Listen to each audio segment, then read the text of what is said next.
Welcome to the Praxis Core Math Module 3, Geometry, Probability, and Statistics.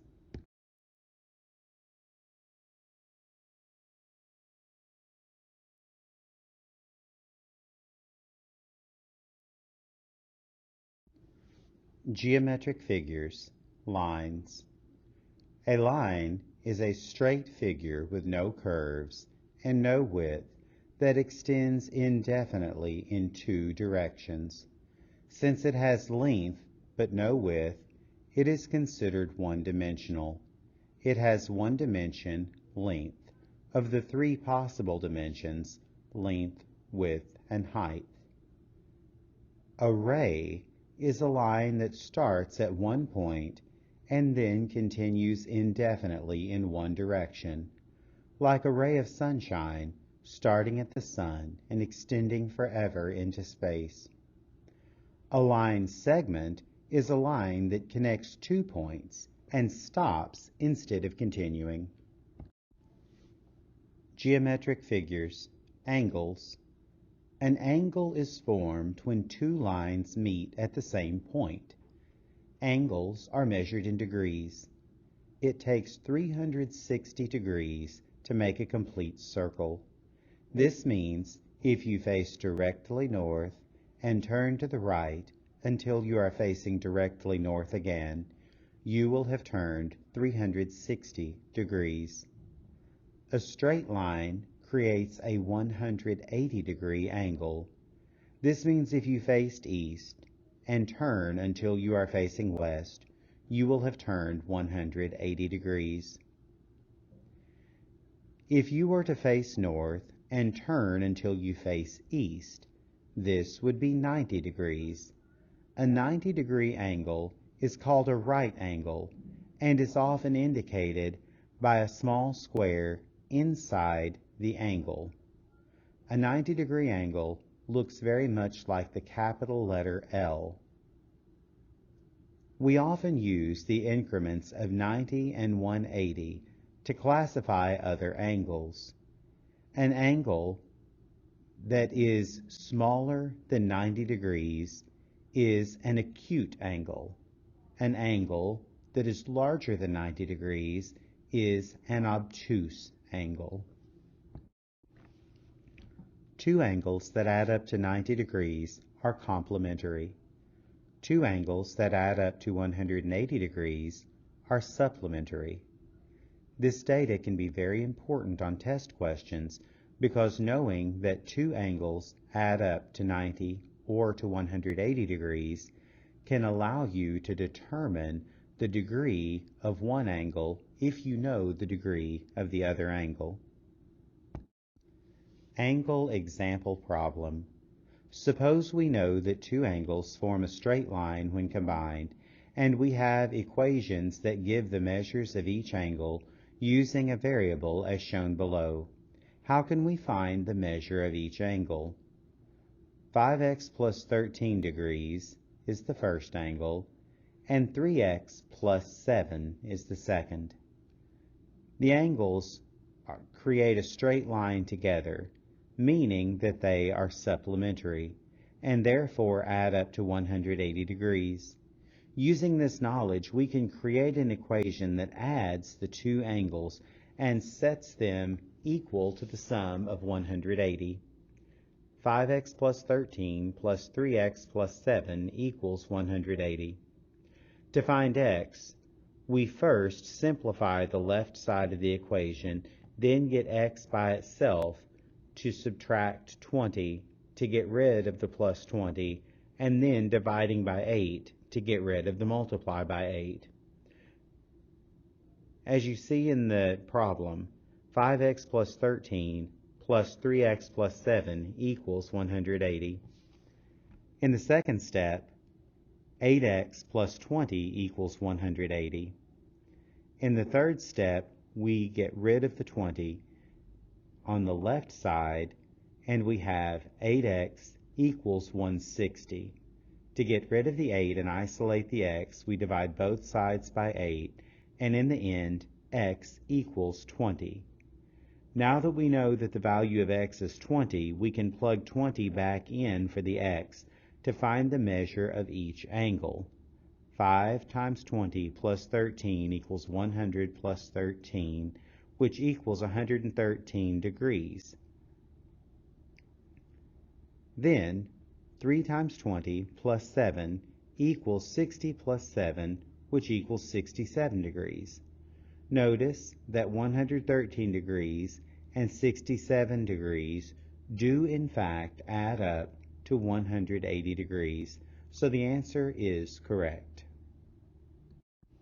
Geometric figures, polygons. A polygon is formed when at least 3 line segments connect end to end in a closed chain. While this definition sounds complicated, it is essentially a fancy word for shape. For example, when 3 line segments are connected end to end in a close chain, the figure produced is simply a triangle.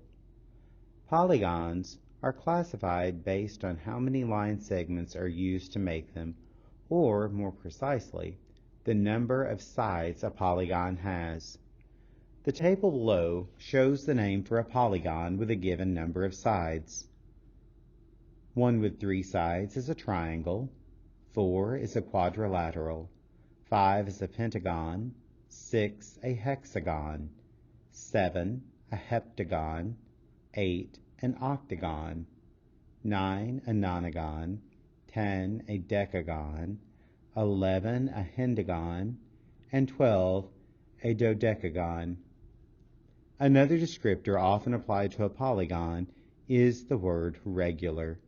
A regular polygon is a polygon whose sides and angles are all congruent, which means that they are the same. On a regular polygon, all of the sides will have the length and all of the angles will be of the same degree and measure. Next, we will look at some of the most commonly used polygons and discuss them in greater detail. Quadrilaterals. As mentioned before, a quadrilateral is a polygon with 4 sides.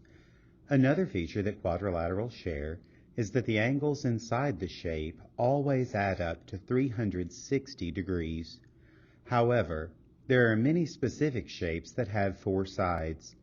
Here, we will discuss the differences between these various shapes. A kite is a quadrilateral where 2 adjacent sides are the same length. It is true of the other 2 adjacent sides as well. Notice how the top sides are next to each other and have the same length, while the bottom 2 sides also have the same length. A trapezoid is a quadrilateral where the top and bottom are parallel. Parallel means the 2 lines are slanted at exactly the same angle. In this case, the top and bottom are both horizontal. A parallelogram is a quadrilateral where the top and bottom are parallel and the left and right sides are parallel as well. Notice that in our parallelogram, the left side and the right side slant in the same direction, while in the trapezoid, the left and right slant toward each other at the top and away from each other at the bottom. The following shapes have 4 sides, making them quadrilaterals, but they also have 2 pairs of parallel sides, which qualifies them as parallelograms as well. For comparison, there are many types of vehicles: boats, automobiles, planes, trains, etc. Within each of those categories, there are subcategories. An automobile may be a car, or a truck, or a motorcycle. Within those subcategories, there are even more subcategories. A motorcycle may be a dirt bike, a chopper, or a sport bike. The following are subcategories of parallelograms, which means they also fit into the category of quadrilaterals. A rectangle is a type of parallelogram where the opposite sides are the same length and the angles are all right angles. Notice how the top and bottom are the same length and the left and right side are the same length. Also, if we add up all four of the right angles used in the rectangle, the sum is 360 degrees, as we mentioned earlier. A rhombus is a parallelogram where all four sides are the same length. A square is a parallelogram that combines the properties of a rectangle and a rhombus. That is to say, all four sides of a square are the same length as in a rhombus, and all angles are right angles as in a rectangle. Area is the amount of two-dimensional space a thing occupies. Earlier, we mentioned that lines have length but no width or height, so they are one-dimensional. Polygons have length and height, so they are two-dimensional shapes and therefore have area. When finding the area of a parallelogram, two lengths will be needed. The first is the base, the length across the bottom of a shape. The second is the height, the vertical distance from the bottom to the top of a shape. Remember, the height of a shape must be vertical, not slanted. When a doctor or nurse records your height at a physical, you are instructed to stand up, not to lean over against the wall. This may be an easy way to help you remember to measure the straight line from top to bottom. The formula for the area of a parallelogram, rectangle, square, and rhombus included, is A equals B times H, where A is the area, B is the base, and H is the height. As an example, let's find the area of the parallelogram below. The base of the parallelogram is 30 inches, and the height is 8 inches. Plugging these values into our equation, we get A equals 30 times 8, which equals 240. The area of the parallelogram is 240 inches. Notice the inches are squared, just like x times makes x squared. 30 inches times 8 inches makes 240 inches squared. The same is true for feet times feet, meters times meters, etc. Types of triangles. We mentioned that all triangles have three sides. Additionally, the three angles inside of any triangle add up to 180 degrees. Like quadrilaterals, triangles also have subcategories. These categories are based on their side lengths. In an equilateral triangle, all three sides are the same length. As a result, all three angles have the same measure as well, thus the name equilateral. In an isosceles triangle, two of the sides are the same length, which means that two of the angles will have the same measure. In a scalene triangle, none of the sides are the same length, and none of the angles have the same measure. Area of a triangle. The formula for the area of a triangle uses the same pieces as the formula for the area of a parallelogram. As with parallelograms, the base is the bottom side of the triangle, while the height is the vertical distance from the base of the triangle to the top. The formula for the area of a triangle is A equals 1/2 BH, where B is the base and H is the height. Let's find the area of the triangle below. From the picture, we see that the base is 16 feet and the height is 8 feet. Plugging these values into the equation gives us A equals 1/2 times 16 times 8, which equals 64 feet squared. Right triangles and the Pythagorean theorem. Another common type of triangle is the right triangle. While the other three types of triangles are defined by the number of sides that share the same length, a right triangle is defined by the angles. Specifically, a right triangle is a triangle containing a right angle.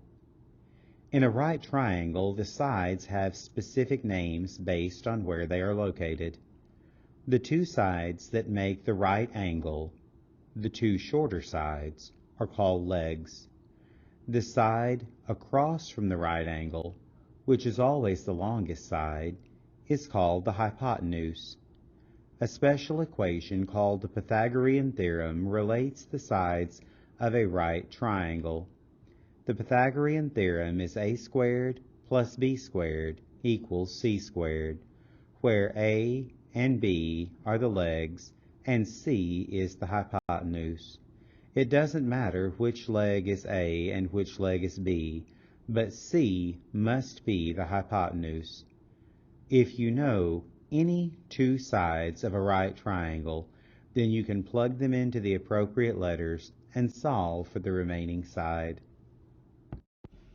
Pythagorean theorem. Example. Let's use the Pythagorean theorem to find the missing side in the triangle below. In this picture, the left side and the bottom side make a right angle. This means they are the legs. The slanted side is across from the right angle, making it the hypotenuse. One of the legs is labeled 5 meters. We can plug this value in for A, since A represents one of the legs of the triangle.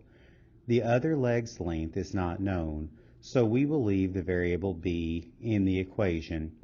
The hypotenuse is 13 meters, so we will plug this value in for C, since C represents the hypotenuse. Therefore, our Pythagorean theorem for this triangle looks like this. 5 squared plus b squared equals 13 squared. We can solve this equation using the same process as the rest of our equations. First, we will simplify, then we will get b by itself, undoing the operations that are applied to b following the order of operations in reverse. Once complete, the length of the missing side is 12 meters.